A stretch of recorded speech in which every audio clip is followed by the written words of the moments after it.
the Mayo Experience. Mayo Experience. Mayo Experience. Mayo Experience.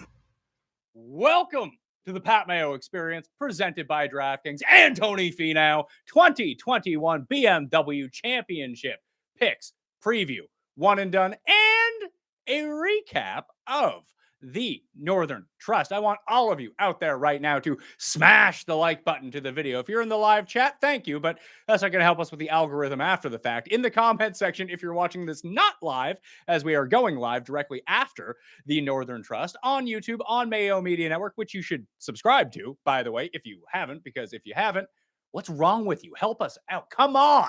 We're putting out a ton of content right now. I just released a brand new 3 fantasy football shows in the past 24 hours, including a breakdown of runthesims.com, all the free tools, all the premium tools. You want those premium tools? Go to runthesims.com/Mayo. You have 7 days to cancel if you think that the tools are shit, which they aren't, so you'll love it anyway. But hey, you might as well pay for it now, see if you like it or not for football season, and boom. If you don't, you can cancel before the 7-day trial ends. So runthesims.com/Mayo. Watch the video. You can see all of the cool tools that are in there. It's like Fantasy National, but for football. And since you like golf and football, we should be good to go. Also, fantasynational.com/Mayo will get you 20% off. Listeners League link will be in the description following the conclusion of the live stream and in the podcast version of this show. Is there anything else I need to hit?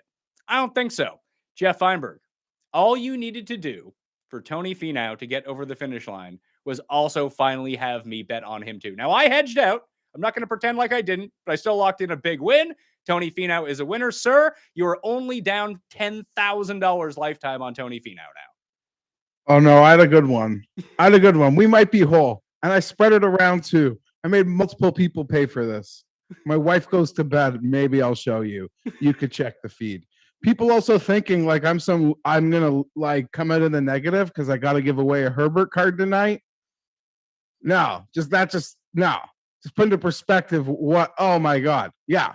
Honestly, my wife's going to Paris in a couple weeks. I might join her. I feel great. I got to give you credit, Pat. You pointed it out on Monday. Like I'm a Finau fanboy, a Finau-aholic, a Finau apologist. But you said, whoa, stop the clock. It just took a full season because we got to the playoffs. It took a full freaking season of him to go winless again and show wonky form to get a number that you said, this thing actually seems kind of fair. This thing seems fair. So, I hadn't put it on my card. You bet it. Wednesday night, I'm like, FOMO. Then I tweeted it out, FOMO, Finau, 66-1. Let's go. I'm so fired up. This win, honestly, maybe the only thing that emotionally hit me like that, beyond will it, not even financially, would have been like Tiger's win at the Masters. Like I got. My wife's got a video of me crying. It might come out. Kids are getting toys. I am so happy. It's over. And the biggest event, the hardest field. Oh, it's not a major, but maybe there's floodgates. He's the leader in the clubhouse for the FedEx Cup. Did he just take his Ryder Cup spot back? 3.5 points at Le Club National, winning this event? Woo!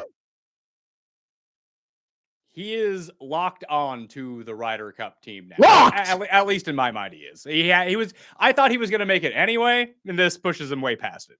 Like you just thought him being T5 Tony was enough of a birdie machine for them to want to bring him, right? I thought so.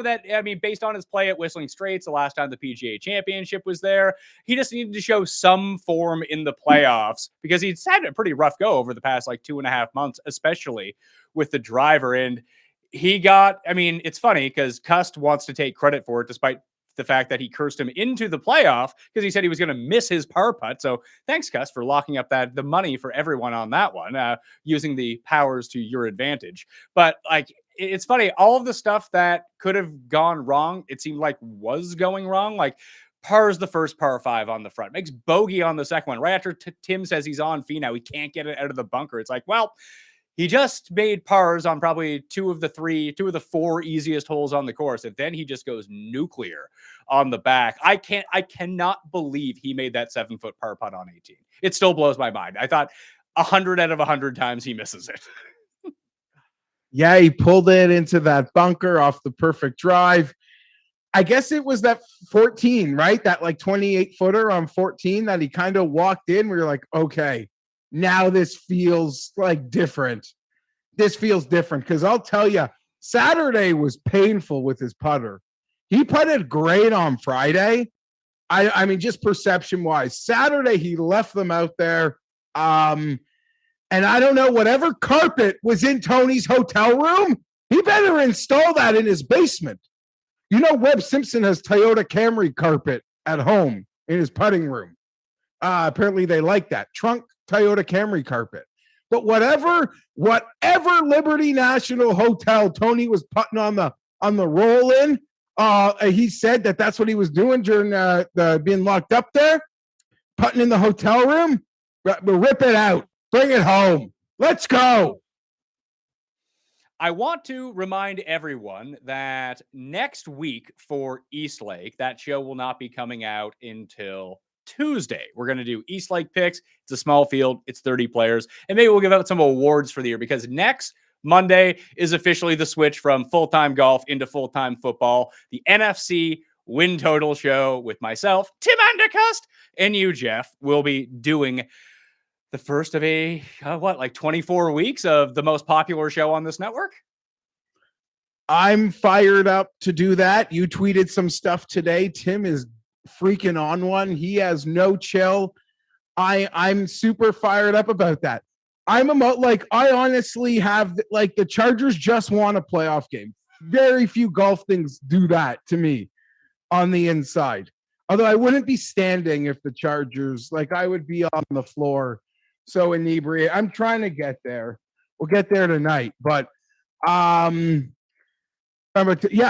can't wait. I can't wait. This is magic now. Then we have a 70-man tournament. Eastlake. I don't even care about golf season anymore. That just happened. I don't know. We're doing a golf show, and I'm gonna have picks. And maybe if you want to put it out there, I'll give away the Herbert card at the end of the show, Pat. I'll just pick someone, or Paul can pick someone who liked the tweet that I put out there today. Maybe just cross-reference that they've never been cruel to me on the internet before, and they can have the card. I'm super fired up. So you've won. Super fired up. Tony just won. I don't even know. I cannot believe it. He did it. And Rom wilted. Who saw that coming? We saw Henley wilt. We saw English wilt. We were kind of surprised, but it's heartbreaking in some sense to the bettors. It's it's English, it's Henley, it's golf. Rom was up 3, going to the back. Who saw that? Not I. It's nice to be in the opposite position of the last 2 weeks and basically every event for the past 2 months where, I have the guy who looks like he's going to win. Oh no, he's not going to win anymore. So it felt like I was close for so long. And while I didn't get the full 60-1 payout, I got the top 5 and the half win. I think it beat it down to 28-1. I saw some big scores out there from people though, not just you, because you texted me your ticket. It was fucking huge. But sorry, I turned my mic down. I promise. Yeah, I think you might need to turn it down even more. You're still sounding modulated there, pal. You're too fired up. When we get halfway through, when we get halfway through the show, you're gonna have to turn yourself back up again. When we're should we bet Burger again this week? We'll see. But I saw at least 4 5-figure paydays out there from DraftKings. So shout out Aaron Wise. You couldn't cash my top 20, but I think he helped a lot of people on DraftKings this week with his trading birdie for bogey strategy. But hey, for DraftKings, that works out well. And I got to find our guy. I always forget. He was in the World Golf Championships, the DraftKings Championships. B Smirch is what I keep reading it as in my head. But who won that? I don't know who won, but Besmirch is just what I'm going to say right now, as I totally forgot what their username is. But he came 6th because Finau won in the playoff. It vaulted him up 15 spots. So that's a pretty significant payday at the same time, too. It was $1 million to first, I think. So I think that pays $40K or $35K or something like that. So congratulations. That's fucking awesome. That's amazing. That's amazing. I saw well, I don't want to screw up anyone's name, but I saw a lot of like loyal, longtime listeners too, like showing some big tickets. Showing some big tickets. So that's exciting. That's super fun. I don't know. I'm super fired up. Everything just feels right. Everything feels right. There's a lot of melancholy that goes on for me, and I don't know. This just changed big, big, big. Oh, let's go. Are you more excited Tony Finau won this event, or are you going to get more excited when Ricky Fowler wins the Corn Ferry Championship next year? Okay, but Ricky, I saw. Okay, just to go back to that, he's exempt, right? Yeah, He fine. still has another year of exemption. I was told I don't need to worry about that yet. I don't know if he's fully exempt. I think career earnings wise gets him a whole bunch of stuff, and he'll be eligible for every sponsor's exemption. And like Jack invites him to Memorial, like he's going to be glad-handed some things too, right? In his attempt to get back and stuff. Any tournament that awards him like that just awards special exemptions like Zalatoris got for every tournament this year, that Ricky is going to get those for every tournament next year if he's not qualified for the that's tournament. Really bad for guys who kind of need them. Like in the NCAA tournament, when a team has to get like an at-large bid, that's an obvious team. That's like bad for the other like bad teams that really need at-large bids, if that makes any sense. Well, the sponsors exemption is there for the tournament organizers to potentially sell tickets. Like they like to, like you always see, like I get it. Yeah, like they try to. It's not that they're giving them to bad players. They generally give them to like up and coming players. So if the John Deere gives you an exemption in your, I don't know, John Augustine, and you end up being a really good player, you win the John Deere Classic, like chances are, like when you're good, you might come back a few times too. So that's usually what they're reserved for. But if you could have the chance to have Ricky Fowler at your tournament, just knowing like he's still going to be a draw, whether he's good or bad, at least he'd have to be bad for like another 4 years in order for him not to get them. So I wouldn't worry about not seeing him in places. I wouldn't worry. And I guess just quickly before we move on, Pat, there's a lot of people across the pond who really do think that Padraig is going to just do like the band back together. And Bobby Mack is going to be left out, and it's going to be Poulter, Sergio Rose for captain's picks.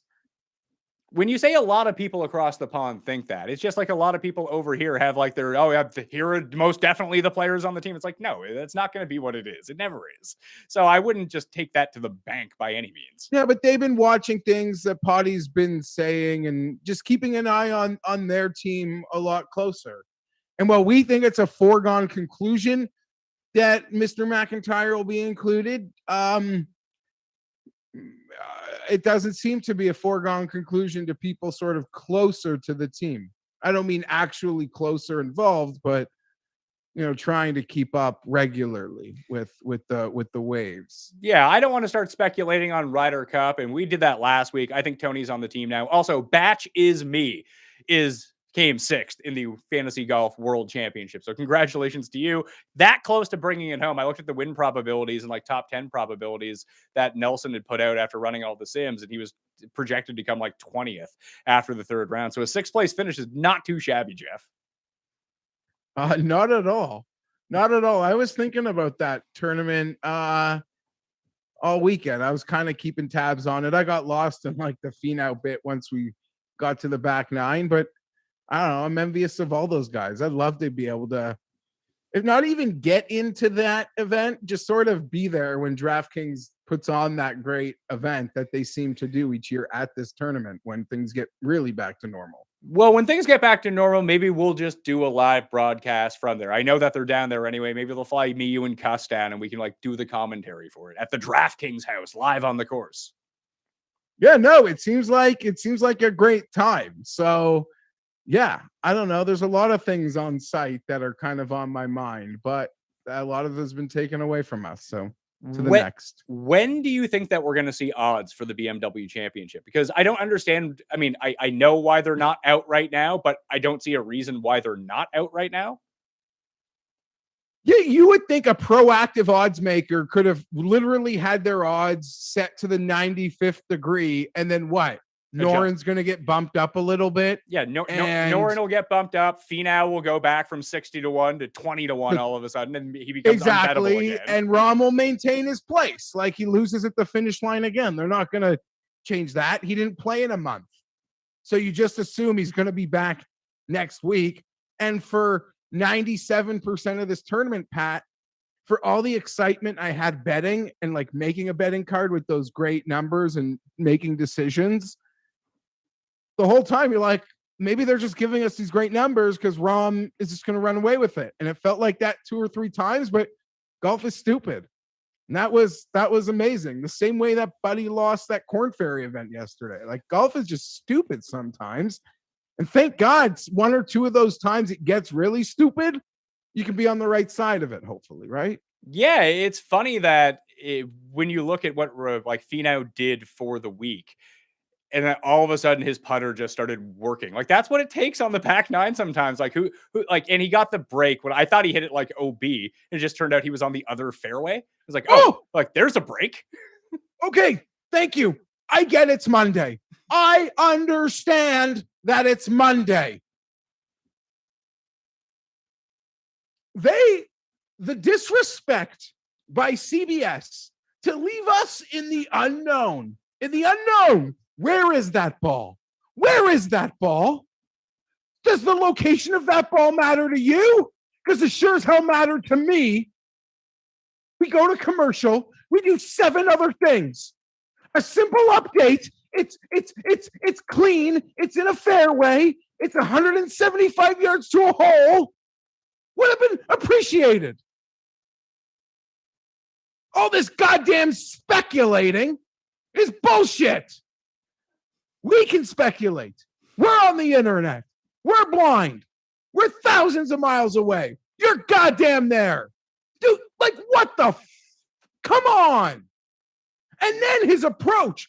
I don't know where that went. Maybe it's in the bunker. Maybe it's not in the bunker. Great par save on 15. Didn't forget about you either, Tony. But that is malpractice. It's malpractice. Guy shoots a 3. Maybe it went in. Maybe it didn't. We don't know. I don't know. Game's tied. 4 minutes left in the 4th. Did it go in? We'll tell you. We may or may not tell you after commercial. And we're all on Twitter thinking he hit it OB. Oh my God, he did it again. With the F, Tony. With the F. It's just sitting clean. And you go to commercial. I don't want everyone treated like Tiger Woods. But at that moment in the tournament where there's only 3 guys who can win, everyone should be treated like Tiger Woods, if that makes any sense. I would agree with you. I don't necessarily know if it's on the broadcast because they're leaving it with Nance and Faldo, and like no one is down there. They don't have cameras. Like, what are they really supposed to do? I agree that the broadcast should update us at some point. Like, at some point, they go to commercial. I have no idea. I'm sure the live line was off the board or something. I don't even care about the bettors. Normally I do. I don't know. I understand they're short staffed. They don't have any spotters that report to them. Holy man, you know exactly what I'm talking. And then Rahm puts it on the bunker on a hole and they're like, maybe it's plugged, maybe it's not. Like, just freaking follow up.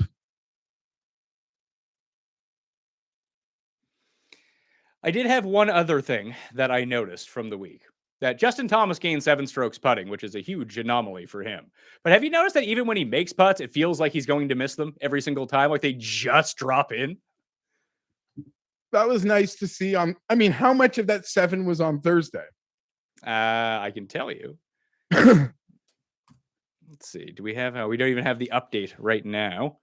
Now I have to go to PGA Tour. I apologize. It just felt like, yeah, everything happened for him on Thursday. We all concluded he was back. He's like, yeah, I went to my old putter. I was heckled by a 15-year-old at some clinic I was doing for my dad. And yeah, I don't know. It's nice to see. It's nice to see Bryson making a gazillion birdies. Because every time we talk about really good players who are struggling and not there, we're like, yeah, but if they're making birdies when you're as good as these guys are at that level, especially the super elite level, you know that fix for a guy that works as hard as that is a nose hair away. And I expect that the birdies remain and the fix takes away the squares. And then it's just left with the volcano of birdies. Yeah, so we'll get to that in a second. Thomas actually gained 4.5 strokes on the green. He actually was like terrible around the greens, which is a really big anomaly for him. Finau was just solid across the board. He finally was able to start hitting his driver well again. And that was really the big difference. That was really the cause of his downturn, was that he was not hitting the driver well at all. And when it came pressure time, I mean, how many times can Cam Smith essentially like go OB, like when the pressure's on the line? Yeah, I don't know. What was the other time they referenced something? Louis seemed to be the guy that was always going OB late. Listen, it's a game of inches. Hold on. They were the team at Zurich, and Louis like pounded it in the water. But like 2 weeks ago in Memphis, Cam Smith did this on 18. Then he tried to play it over the tree, and it didn't work, and he was just cooked. It did. Shucks. There was another thing. Cam Smith was it a putt on 15 that like went halfway in and came out? Yeah. Because then he birdied 16 and 17. So the little things matter. I think God remember. Maybe it was 14. I don't know. There was a putt late for birdie that lipped out from about 7 feet for him. Yeah, but you gotta get lucky to win. But you can call that with Finau too. Like he lipped out a putt, like he lipped out like 2 putts on the front nine. Yes. Then he left like 1 inch short. It was like, all right, it's just not going to be Tony's day. And then once he made that long putt on the par 3, it was like, oh, here we go. And I still like it, the funniest thing about this. It seemed like Rahm had his C+ game and was just on cruise control, and no one was going to be able to catch him. And then I'm actually shocked Rahm melted down. And he didn't even really melt down. Finau played great in order to beat him, but you just didn't expect it from Rahm, who just even when he laid up in the I forget what hole it was. I think it was the one where he was plugged in the bunker, just casually took it out like 70 yards down the fairway. Yeah, he got it. Yeah, leave himself like 110 yards. Like, oh, he put it to 5 feet and made the par. Like, it's just going to be one of those days. He's not going to make the mistake that we need for Finau to catch him. And then it just all happened at once. Like, it was kind of shocking. It was actually 15. He missed a very makeable par putt, and Cam lipped out a birdie putt. That's where it all went. Like, oh man, maybe we could pull this off. Finau hit it close on the drivable 16th, and yeah, okay. I don't know what else to say, to be honest. All right, I promise it's not a Lucas Herbert card I'm going to give away. I promise. It'll be a Justin Herbert card that you're going to be giving away. Yeah. All right. So there is one other news item that I suppose we should get to. Did you see what happened to Patrick Reed? I can hear all the boobies, the nonas, the grandmas saying, take it easy, like get some rest. He made himself sick. He golfed himself sick. He was just too hard. He literally just made himself sick. He wasn't drinking enough orange juice. He wasn't getting enough sleep. He golfed too much, got on too many airplanes, and he got himself sick. And I hope he's okay for the Ryder Cup. I don't know what conversation that entails. I would hope his spot is secure enough that if he's healthy, he still would get it. But yeah, that's horrible. Get well, Patty. I love you. I love you, buddy. Yeah. Come on. Happy you withdrew before the tournament. We always appreciate that. Yeah, he did. If you subscribe to the Mayo Media newsletter, you got the push alert very, very early on Tuesday morning that Reed had withdrawn from the tournament. It happened like 45 minutes before lock. It was cited because of an ankle injury, but he's in the hospital right now with bilateral pneumonia. Like, that's serious stuff. So, hopefully Patrick Reed can get a lot better. I don't really care what people think about it. It's a big break for Scotty Scheffler. Yeah, that's true. But I just, some of the, like, I saw the PGA tweeted out, and some of the comments underneath were like disgusting, to tell you the truth. Yeah, I listen, him and Bryson, they are attacked to a different level than other guys. You know, even when Grayson Murray puts out this heartfelt message, there's more nice things written than in the comments than when Bryson or Reed speak. on the internet. Yeah, I think it's different between like Bryson had a shitty round, everyone's piling on him, Bryson's mad that people are heckling him, and then people pile on him more. Like, I don't like that, but that's one thing. When someone's like legitimately sick and in the hospital with pneumonia, like what the fuck is wrong with you people? I've also heard that, I mean, I don't want to speak out of turn, but I don't want to say it, actually. All right, then don't say it. Don't get yourself fired from my network, Jeff. Yeah, no, I just know that I think someone else is sick close to him. So I think it's just been a rough go. So to hear that he's sick is really sad. And you mentioned it. It's not just like, it seems pretty serious. So I hope he gets better. I still think he's auto into Eastlake, but I think there'd probably be a huge question mark around that. So we have 69 guys. Yeah, so there were 69 guys in the tournament this week, and Reed is not auto into Eastlake.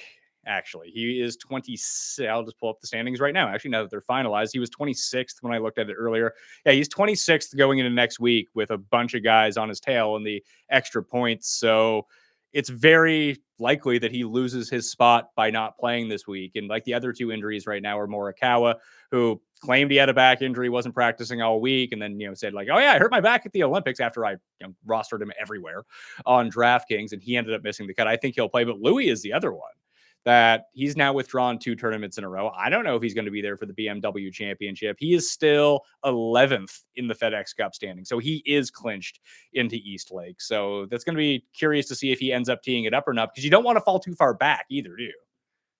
No, certainly not, especially if you want to get that monies. But just getting to Eastlake is a pretty big payday in and of itself. Just getting there, and it guarantees you a lot too, right? It locks you into a lot of tournaments.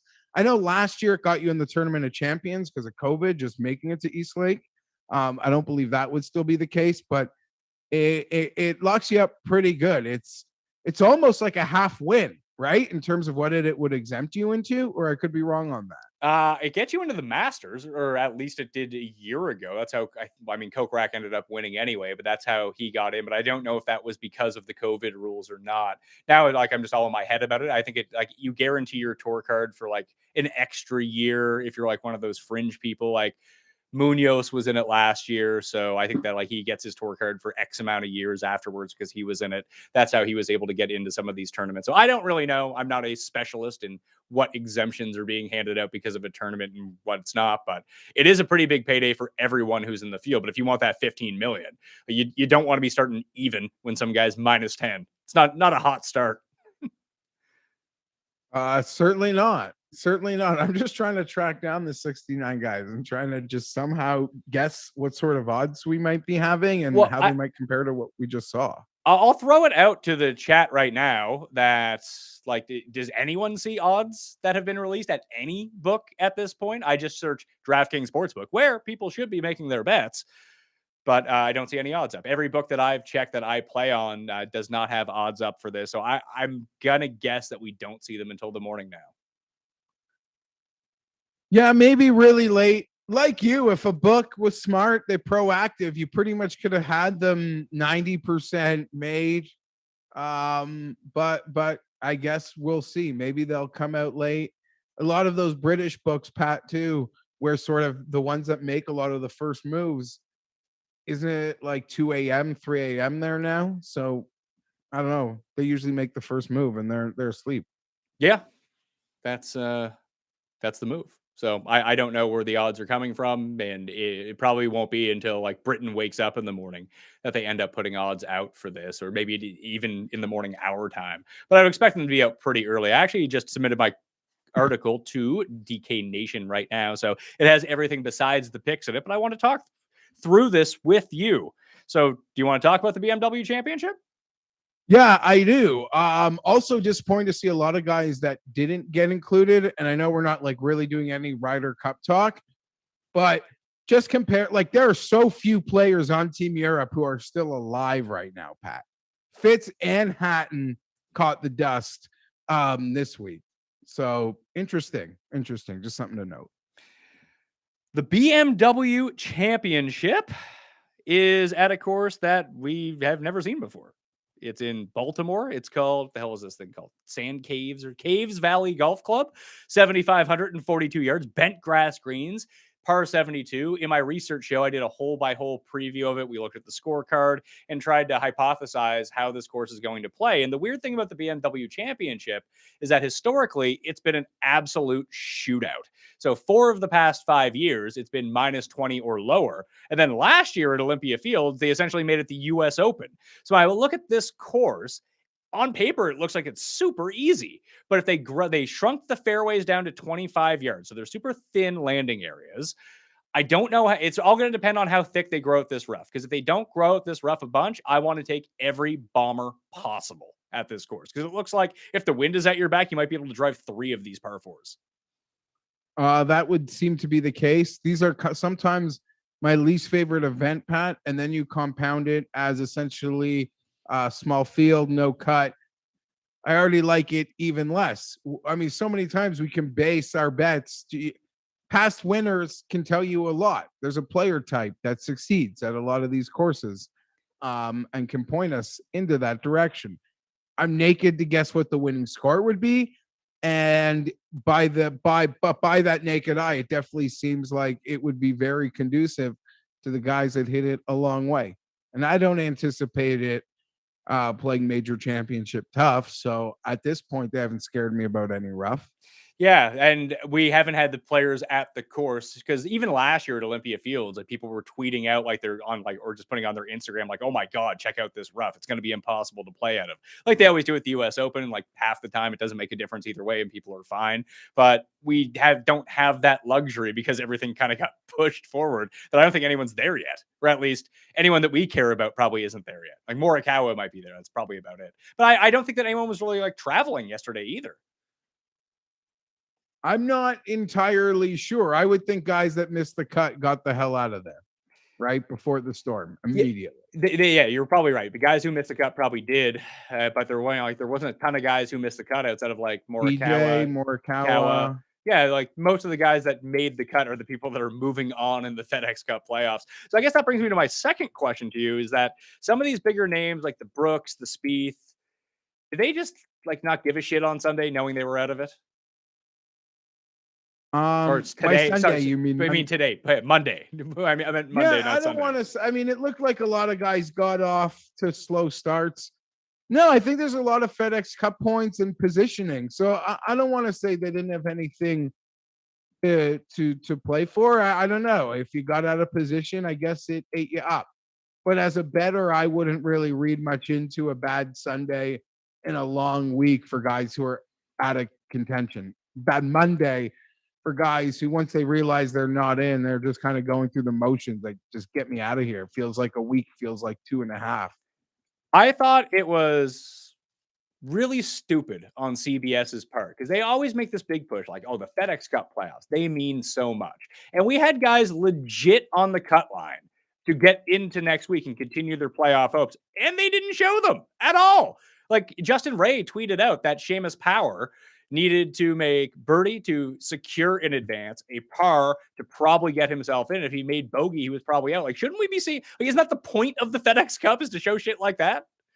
Didn't see it. There's also a great video put out by PGA Comms, Pat, of Harry Higgs at the score, at the guy who's doing all the permutations and calculations with probably like 45 minutes, an hour left of play. A guy's on the course, giving him this whole breakdown scenario for him.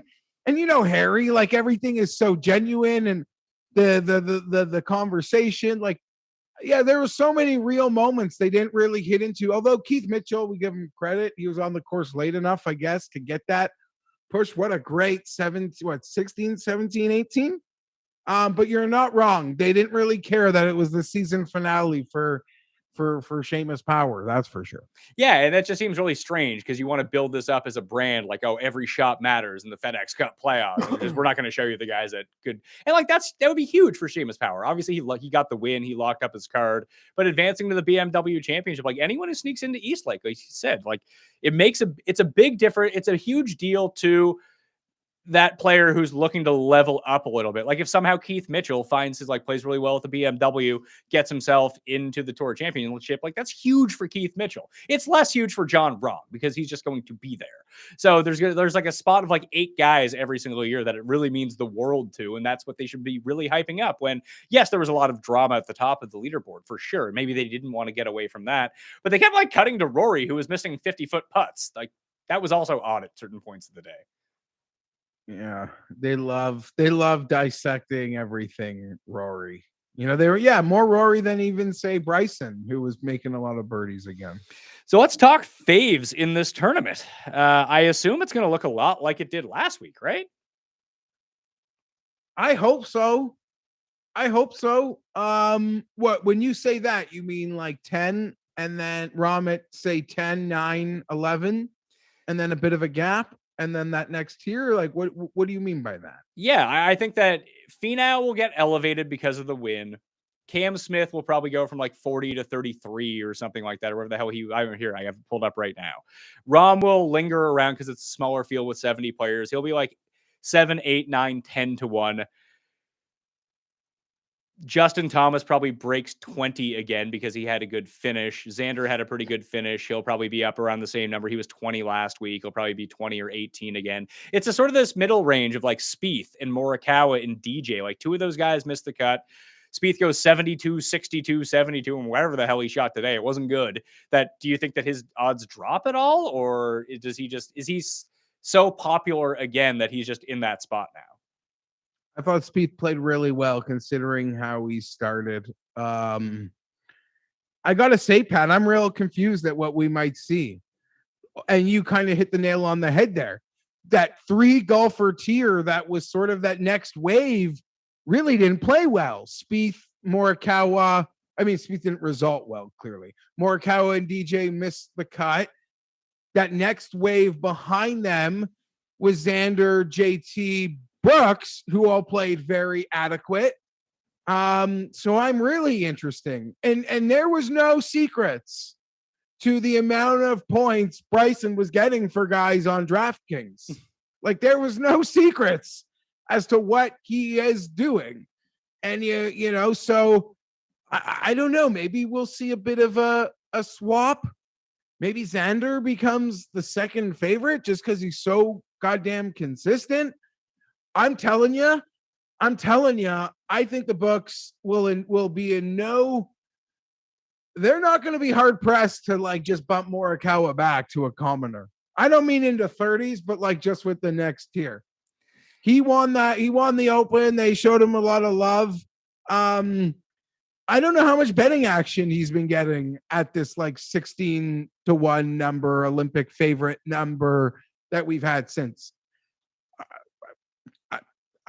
Who's second on the tout board? Spieth or Xander? That's my guess, to be perfectly honest. I wouldn't be stunned if it was Finau. No. Oh, wait, you're right. He was so short when he couldn't win. Now that he won, are you betting on floodgates? Second. What's funny is this win is better than Xander's Olympics. Right? Clearly. I think if you were to ask Tony whether he would want to win an Olympic gold or the first leg of the FedEx Cup playoffs, although it's a lot of FedEx Cup points and a nice payday, I think he'd take the gold medal. No, I agree. I just mean it's the field strength. It's a harder win. Oh, yeah. And Pat, I want to say this. You said it for years. Joking 90%, being dead serious 10%. You're no.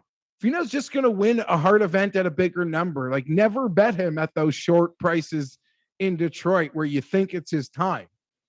He has just as good of a chance to win the best, hardest event as he does to win the biggest jobber event.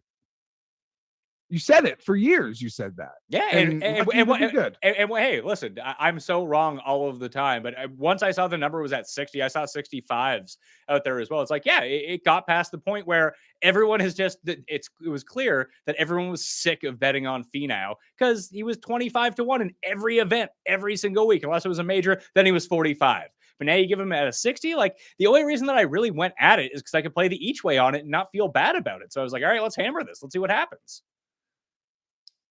No, you said it. I don't know. He'll maybe be in that next tier. I think JT, Spieth, Xander are the next three guys on the tout tomorrow. So how do you approach this tournament? Because I have not had very much success. I'm trying to see if I ever hit a winner at this event. I believe the answer is no to that. I know a lot of people will cash like a Rahm 150 to 1 last year when he stormed back and beat DJ in the playoffs. I had something big. You're right. Yeah, there was a bunch of people who had some big, deep numbers. Not me, mind you. But so yeah, last year Rahm wins at -4. Justin Thomas wins at -25 the year before that, beating Cantlay.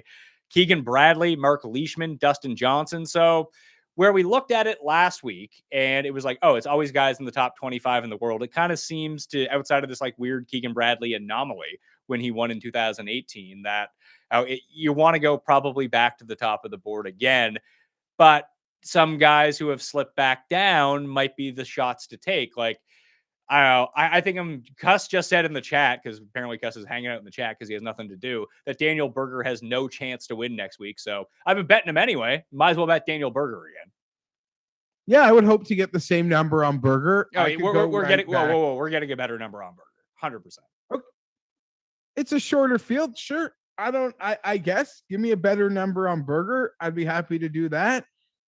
There are a lot of guys I bet last week. I'm looking forward to seeing what their number is. Even Victor, man. If you want to flirt with 35-40 again, I'm not going to be able to resist. That +6 Monday could have been -6 Monday. And he would have been right there. I know that sounds silly. I stopped watching for a bit. He broke his putter. I don't really know. I don't really care. The guy just puts on a show that strings me back in. Matsuyama, all those guys. I'm keen on.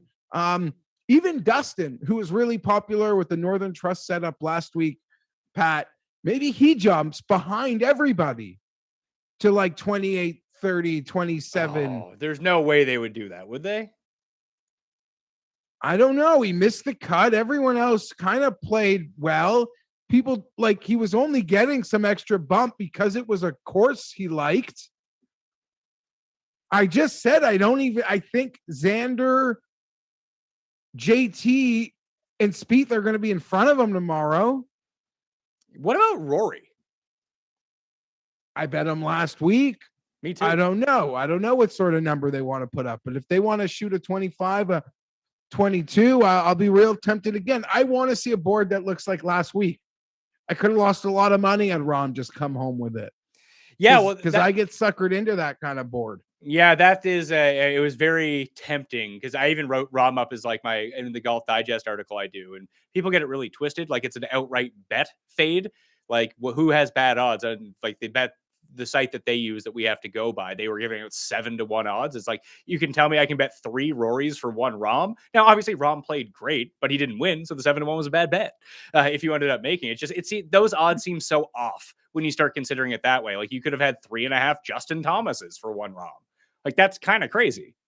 I guess, but I think it's another golf tournament and the books, the U.S. Open, the Open Championship, we're like, yeah, Rahm's the favorite. He should be the favorite, but we don't like this gap. This gap isn't like, no, you can't debate the gap. And he showed again that, no, he deserves the gap. And you could argue that the bookmaker saw enough to keep the gap or make it bigger. None of the other guys under 30-1 were competing for the win. Thomas. And here's your chalk player right there again. Yeah, but I mean, so maybe he's shorter. Maybe he's probably shorter next week. But that's no different than what Rahm had been doing for the past 3 years, except now he won a U.S. Open. 100% true. And for 3 straight years at Christmas, I pick him to win Player of the Year because, hey, I can't leave that train, and maybe he'll win it now. I'm not really sure. I mean, that kind of feels open in some respects. Well, we're doing that. Hold on. We're doing that next week when we give out awards because I think it's pretty because it's pretty clear that Stuart Sink is the Player of the Year. Yes. But I don't. You're right. The scary thing is all he did differently than literally what he's done his whole career is win that U.S. Open, is hit that putt Louis Wilt. I'm not even trying to take any credit away from him. But you're right. Nothing's really different. He always finished T5.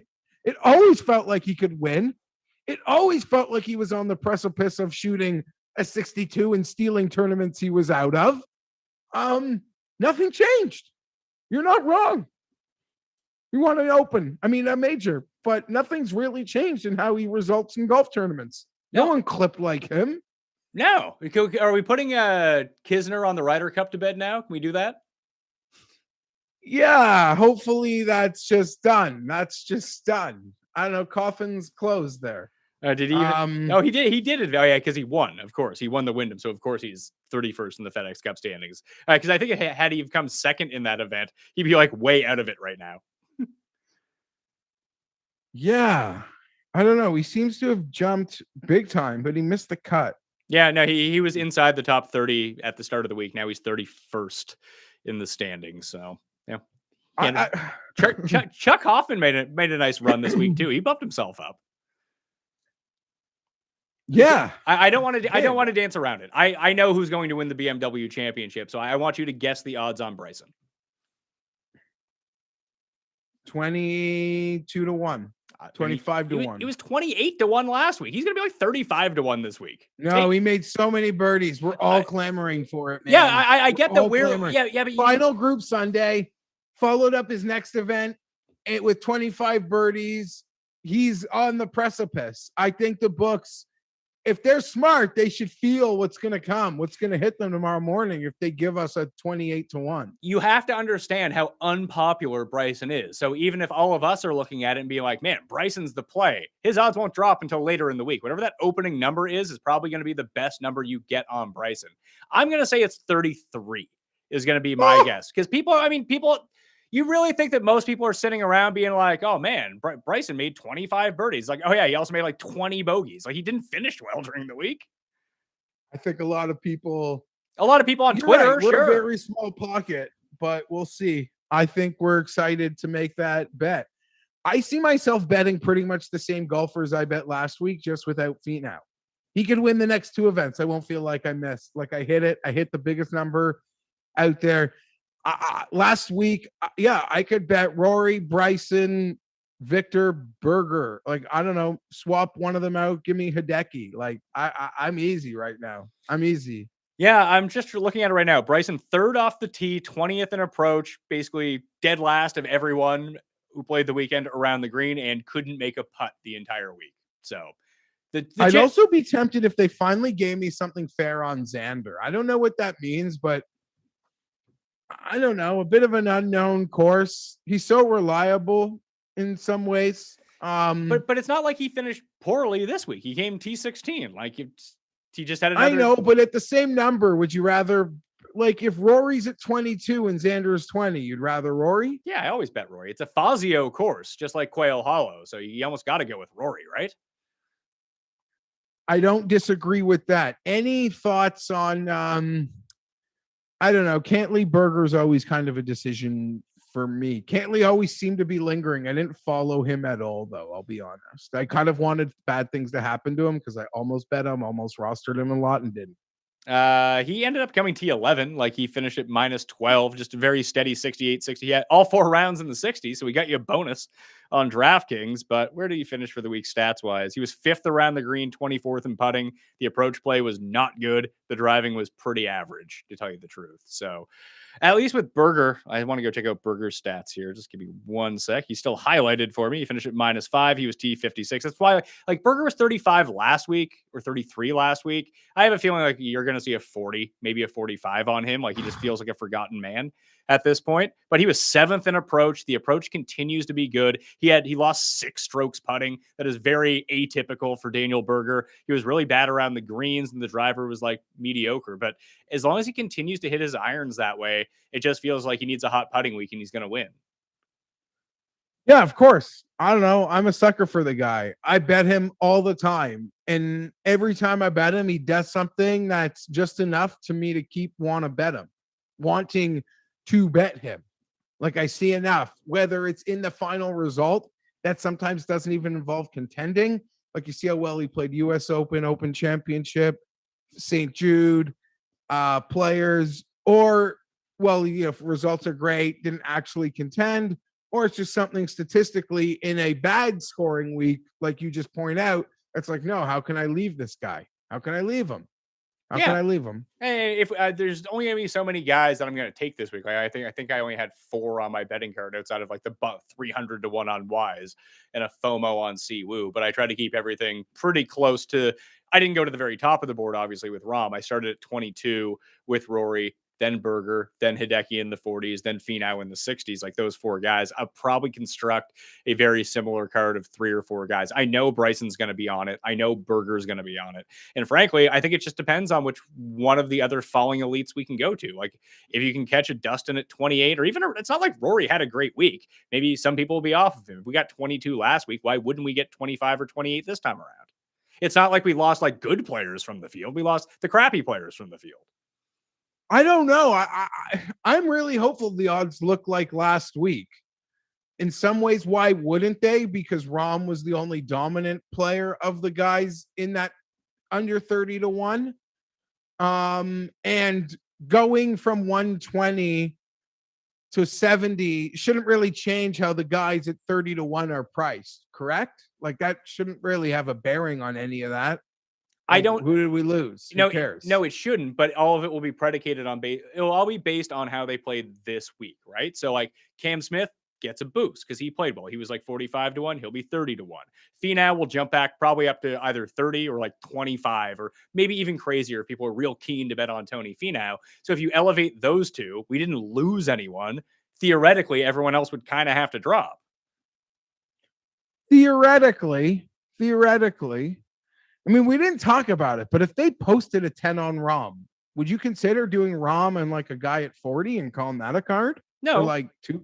I wouldn't, but I understand why people would. And 10 to 1, 10 to 1 just do Rom. If they gave you 28 on Bryson, you could do Rom and Bryson and say, I'm done. I'm out of here. That's true. No, absolutely.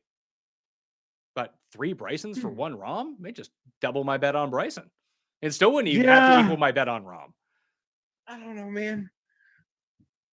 Okay, here's one for you. How low is Brooks going to be now? He was 25 last week. I think he'll be right in the same spot. Right there. Unmoved. Interesting.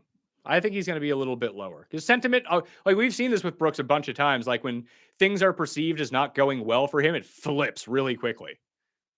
Like we cashed him at 55 to 1 in Phoenix earlier this year. So what are you saying? We're going to get something better? Yeah, like we might get like a 30. I mean, I'm just pure speculation, but if guys are going to rise, anyone who had a bad week, I think their odds would probably have to drop. You don't understand how this works. Most of the times guys rise and other guys don't drop.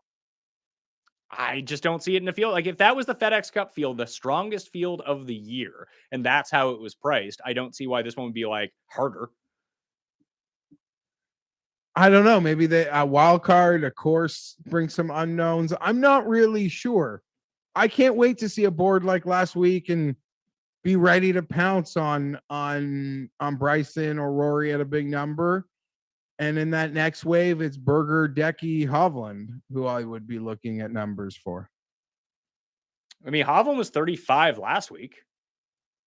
Yeah, even a site pushed him to 40 that a lot of people were betting, Pat. That's cross-border. Yeah, so I would guess that he probably hangs out around that number again. Like, Rom's not dropping by any means. Rom's only going up from this point forward.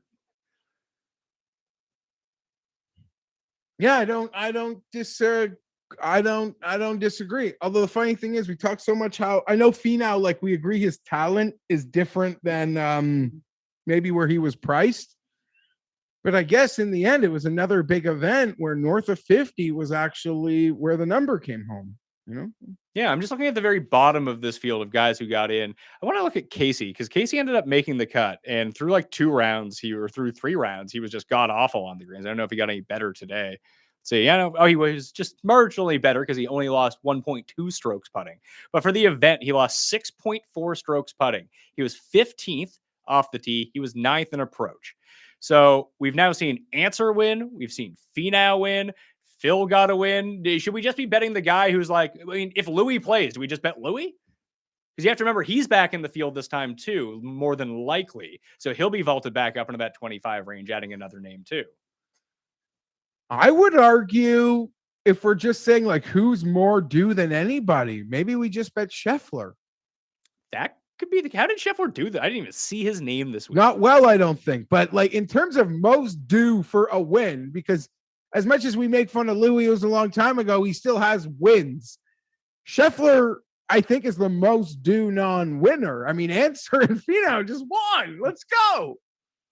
Let's see. Scheffler was 8th off the tee, 35th in approach, 49th around the green, 66th in putting. A real bad putting week for Scheffler. That might be the one. Like, what was he last week? He was 30, 33. I'll be honest with you, Pat. I understand the love for Scheffler. I understand the people that like betting each ways, even on 30, 40 to 1, 28 to 1 guys. They love Scheffler. They love going back to him.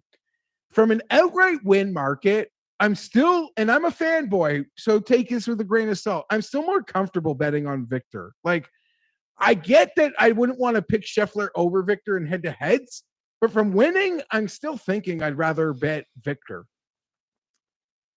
Maybe. I mean, will I be suckered into Casey or Matsuyama again? Maybe. DFS Chef in the chat says, just starting my research for the week. This course looks like accuracy off the tee is important from first glance. That's what I thought too, but I think it all depends on the rough, because if the rough isn't up whatsoever, they narrowed the fairways down to 25 yards. There's sand all over the place, but it just feels like if you just drive it like 310 off the tee into the rough, like you're just hitting like a half wedge into every single green, that I think the Bombers can mitigate that. But in the column that's going to be coming out on DK Nation a little bit later on is where this is an unknown course. We don't really know much about it. 5,200 square foot green. So they're on the smaller side. When I went through the hole by hole, which is in the research show, they're not round greens. They're like really thin greens. They almost look like the infinity symbol. So they're probably double tiered in that way too. But I don't know, if the rough isn't up and you can play it out of the rough, like I just don't see why guys wouldn't just go attacking. Like, and that's the lane that I'm going to pick. But I think that you have to pick a lane. Like if you think that it's going to be accuracy, like the Answers, the Connors, like maybe Connors is the answer to this question. Potentially. What about Neiman? He hits it a ton. He's kind of fallen a bit. I mean, it's never hard to sell me on Joaquin Neiman. I've been kind of off the train since he broke my heart in Detroit, but I know Connors had a really good week this week. He was, I could do anything. He was T8 because he missed like a 6-foot putt on 18 for a bogey to drop outside the top 5. So anyone with the top 5 each way, not good. And he was 5th in driving, 4th in approach, and did his classic Corey Connors, 68th around the green, 51st in putting. Way to go, Corey. I don't know. All right, you got your which one are you giving away here? I'm looking. Here's the thing, Pat. You think like they're all nice and kept away. I literally just have like them in a box because there were workers here. I think we lost Jeff. Well, we lost Jeff, so I'm going to have to vamp for a second. Paul has told me. What was it, our audio system that shut down, Paul? Yeah, that's what I mean. Like, yeah, voice meter ended up shutting down. We'll get that reloaded as Jeff is mid-rant and not realizing that he's not talking to anyone, which is, I mean, we can just click back on Jeff right now and see what he's doing. Has he noticed that no one can hear him yet? Oh, he's noticed now. Okay, well, that's not great news. So he's going to do the Herbert giveaway, I suppose. I have no idea how you were supposed to get into this contest. Apparently, it was something on Twitter that Jeff had put out. And the NFC win total show is coming out next Monday. Golf will be on Tuesday as we're kicking off NFL season, obviously. What else do I want to talk about? We'll get to the one and dones here in a second. Making a betting card without the odds is really tough, but I know that I'm going to bet Berger and I know that I'm going to bet Bryson. I think those are the two I'm going to be locked down on, and then we'll see where the numbers go. Like if I'm way off on all of this and guys are 5 to 10 points shorter than I think they are, then it's going to be a pretty tough card to bet. But if Rahm gets the appreciation from the top of the board and is 7 to 1 or 6.5 to 1 again, then oh geez, you all right there? I thought you fell out of your seat. Then it's going to be pretty. I mean, if Rom loses, then it's going to be great news for anyone who bets down the card a little bit. That's my sort of 60-second synopsis of what's going to happen this week. It's really weird speculating on odds, Jeff, just not knowing, because we always see ones every single Monday morning like, oh shit, I can't believe that guy's that high or that guy's that low. Like, there's just guys that we're not going to know. Jeff is no longer here. Okay. You have to go find Herbert's or something? Like, the fuck did he go? What else do I got coming out? So the Listeners League link will be in the description of the video and podcast after we finish this show, and go put it in with all the time codes and everything like that. I just released the DFS Tools show with Justin Freeman. Highly encourage everyone to go check out runthesims.com. There's a 7-day free trial up there. If you deposit even like $20 on prizepicks.com right now using our link or code MMN, the goal is to have a super prop season-long pool where we're all compete for some sort of gigantic top prize. Like, you got to pick 20 of your favorite over-unders for season totals. But the only way that you'll get into the contest is by having deposited on Prize Picks using code MMN. So if you haven't done that, just deposit the fucking $20 under code MMN, and you might be eligible for a prize, and it takes like 5 minutes. And you might win like 10K or something like that. So I highly encourage everyone to go do that at the moment. Is he back yet? Nope. Did he like pass out? The thought of him getting rid of a Herbert, like he fainted underneath the desk or something? He's probably got like cheaper Herberts. I know he doesn't want to. I can hear him in the background talking now. Oh, here he is. Hi, Jeff. Sorry. So my wife went out My to the wife. Costco. Oh, the car. Who are you, Tim? So I just had to like move. The child just fell asleep in our bed, so I just had to move her back.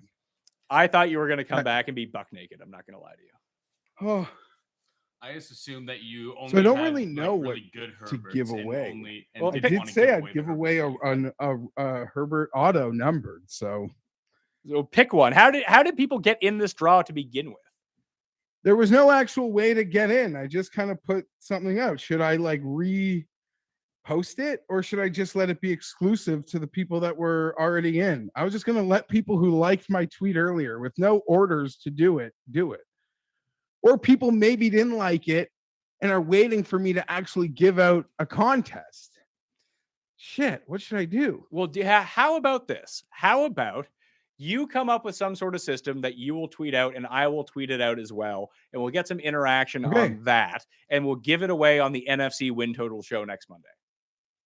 That sounds great. And I'm going to give away this Elite Series rookie, Don Ross. It's numbered 2 of 49. So that's pretty sweet. You know how those were, the lower numbers, people like those.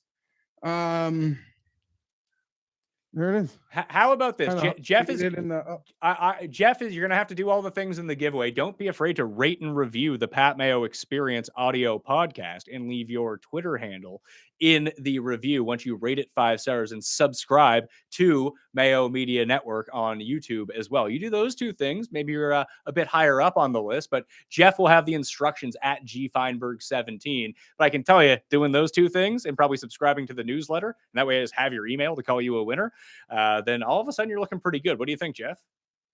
It sounds great. I kind of might have missed some of it, so maybe you could just tell me separately. But yeah, I'll put it out. I did say I would do it tonight, but yeah, we'll just max it out. We'll max it out. Yeah, I'm giving it away. You're giving away it's a really nice card. I'm giving it away. I could do it on whatever terms I want. Yeah, okay? and we should probably do it on a football show too. Yeah, sure. Why not? I could have like reneged and found some Lucas Herbert auto and said, haha. I still have that box that I bought from you of golf cards I totally forgot about until right now. I got some boxes of golf cards too. We could do a whole separate show with that. I'm not giving that away right now. I paid a lot of money for those. Those worth anything? Yeah. If you hit Tiger, you hit Morikawa, you hit JT. I'm gonna get like Rory Kane, aren't I? Yeah, I'm gonna get Lizette Salas. It's depressing sometimes. All right, so pay attention to Jeff's Twitter, rate and review the podcast, 5 stars, leave your Twitter handle, the Pat Mayo Experience. Even if you've done it before, this just bumps you back up to the top of the list. Deposit on Prize Picks using code MMN, deposit that $20. Plus, you might be in that prop pool if I can get that fucking figured out with them. That's something you can go do. And it's $20. They'll match your deposit too. So it's like a free $20 on top of it. The newsletter, subscribe to Mayo Media Network on YouTube, watch the Euro Pick show. I think that's out right after you finish this. All that fun stuff. Should we let people know that you're doing a Chargers only show this year? Yeah, we can let people know about that. I just want to say the only other time I offered to give away an autographed Herbert card was when we played the Broncos and if Melvin Gordon got carted off. So this is a much more rewarding giveaway, I feel. He now won. Yeah, so maybe we'll save it for because we'll hype it again on the NFC show. And then on the AFC show, when we talk about the Chargers, we can raffle it off then. That makes the most sense, and that will get the most people engagement into the pool to give away this Herbert in whatever terms that you say that we do. I can work on that with you. Sounds great. And yeah, I'm excited to do a Chargers only show. I think there's a lot of lanes I could take that in. Yeah, I'm excited. I'm excited about that, to be perfectly honest. All right, let's do the quick picks for the BMW Championship. As I have previously stated, I will be betting Bryson. Give me any number. I'm taking it. And I'll be betting Berger if he slips below 35 to 1. So I'm anticipating a 40. Generously, maybe on that site that we use from time to time, maybe we'll catch like a 45 when they release the real soft numbers. That would be fantastic news, but that's the route that I'm going. And I'll probably try to catch a falling star somewhere down the board. Someone who's just, like if Dustin's 30 or for whatever reason, or Rory's like 28, that's probably the lean that I'll take over a Spieth at 14, a Justin Thomas at 16, a Xander at 16. That's the route that I'm more likely to go, but it's Bryson and Berger for me. What do you got? Yeah, there's a good chance I'm on both of those. I'll just separate it this way. From the under 30 to 1, the players I'm most keen to be looking at are Rory and Bryson. From the 30 to 40 to 1, maybe we get 45s. It's Victor, Berger, and Hideki. Those are the guys that I'm eyeing. Obviously, I bet them last week. If I believe they could win last week, not much will change in my opinion. One and done picks. This is the final week of the one and done. This is the final week in the race for the Mayo Cup. So someone's walking away with $30K in their pocket after this week. It's not going to be me, and it's not going to be Jeff, but Tim this week is also out of it. And I don't have our standings. I'll have to calculate those, tabulate those to see who won for next week. I think we're all pretty close. Who won this week? Cust actually won this week. Patrick Cantlay, but wasn't a huge payday. He has Brooks Koepka for next week as his one and done pick. You did better than me because I had Dustin and you had Rory. So who do you want to take in the one and done? I got it open in front of me. You can throw some names at me.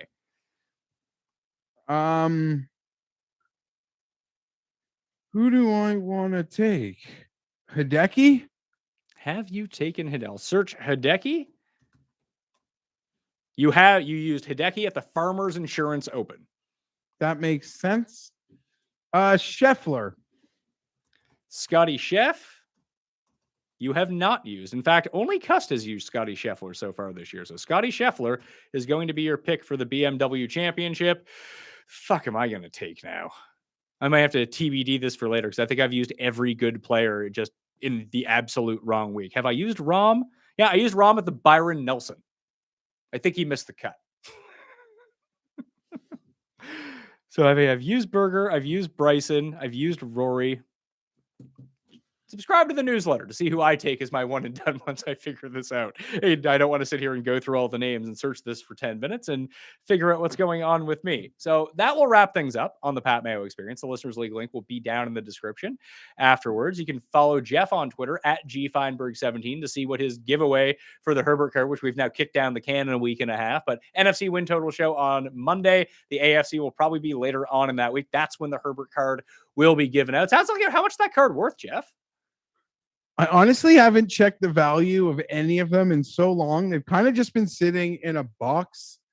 And the sad thing is, part of me is like, maybe I should sell some, but it's not like I need the money per se. So they're better off just sitting in the box than me selling them. I could say this probably like maybe between $200 and $400. It's not graded. Someone in the chat just said it was slightly over $500 on the last sale. Fuck. Well, you just won a lot of money. I did win a lot, and if you keep an eye on my feed, shit. Yeah, I guess means I got a really nice collection. If that was worth five, sorry, 500 Canadian. Okay, yeah, I'm not shocked to hear that. So that would be like 380 US. Listen, I would have taken that this morning. I wrote that tweet, would have happily ripped someone off 380 US for the afternoon and what's in the accounts. I can't wait to withdraw. All right. That will do it on the Pat Mayo Experience. Smash the like, sub to the channel. In the comment section, give us some awards ideas as well as we do our year in review. Something that's not completely obvious. Maybe you guys have some good suggestions on this because I don't want to spend a lot of time doing it because I am going away, Geoff, for a Ryder Cup style weekend starting on Friday. So we're playing 4 rounds in 3 days in a team event. And guess who's on my team?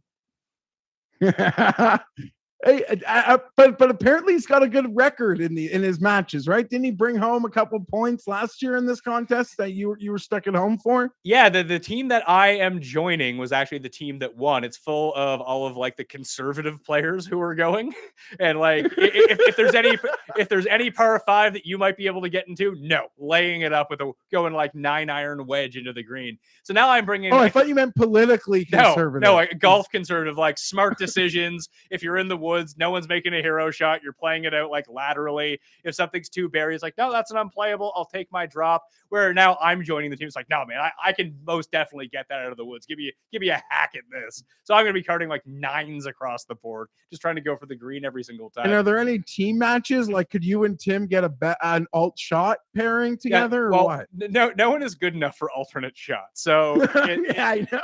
I agree. It's singles the first day. It's teams in the morning on Saturday, and then it's best ball team. So it's best ball. I think that's how it works. Tim would know this better than I would because I haven't gone through it yet. But I think it's best ball in the morning, best ball in the afternoon. But there's 7 and 7 on each team. So me and another guy are actually playing self best ball. So we just get to hit 2 balls per hole and play best ball as in like I'm a partner with myself against someone who's a partner with herself. Sounds really tiring, really. Like I'm just going to be like wiped out after these 36 holes. And then the final day, everything gets reordered and like the scores, like whoever has the best score per team, like the best player on each team will be paired with the second best player on each team, and they will face the best and second best player from each of the teams. So the way that Tim and I have it projected right now, we're probably like the 3rd and 4th best players on our team. So we might be a Sunday team. But the fun fact is I don't know if Tim and I have ever been beaten as a pair in any sort of match that we've played. Like for like any sort of competitive event. We're actually a really good team, which is weird. I believe it. Because when we play against each other, it's just me shit talking him the entire time. But Tim plays his best when like people are like when he told that story about the caddy when we went to Cabot.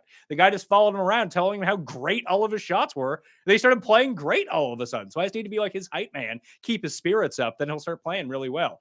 I played with him yesterday and he had 2 drivers in his bag. He just bought a new He just bought a new Sim Max after he had returned his driver from last week. He got this new Sim Max, but then he went back to his old driver and was alternating between holes. Like he was riding one driver for good drives until it went like left. Then he'd pull out the new driver until he hit that one poorly and then switch back. He's all in his head right now. Imagine buying a new Sim Max, 2 Max, and then still lugging your other driver with you in your bag. What a horrible feeling. And the best part about it, like this is Tim to a T, by the way. That he's like, yeah, I had to take my 5-wood out of my bag because I added a driver. So because you can only have 14 clubs in your bag. It's like, Tim, we are not on the PGA Tour. Like, I don't give a shit if you have your fucking 5-wood in your bag, man. That's fine. Yeah. I love it. Yeah, and Kyle in the chat says Cust is Phil, and that is exactly what Cust was calling himself during our ride. He's like, Phil did it at the PGA Championship. Now I'm doing it. Phil did it. I'm doing it. Yeah. So leave your suggestions for awards in the comment section. And someone in the chat just said, Pat, what's your email for show ideas? You'd be really surprised how much I don't care about your show ideas. They're all bad. as is my experience. You But also will not be giving away your email. no, you can email the show at thepatmayoexperience@gmail.com. I check that email like once every 3 weeks or so. But as has become a custom, whenever I've asked for show ideas, they're just really bad all of the time. I think there's been like one good one ever. Anyway, I'm just throwing that out there. So if you're going to give me show ideas, they better be fucking good and not horrendous like most people. So I got faith in you that's going to work out. That's why I gave you the email. But now we've gone on too long. Congratulations on your Tony Finau win. Jeffrey, congratulations to all of you out there who hit Tony Finau. I get my half credit on Tony Finau plus the top 5. So I'm feeling good. Back on the board with a winner. That will do it for me. Smash the like on the way out. And I'll see you next time.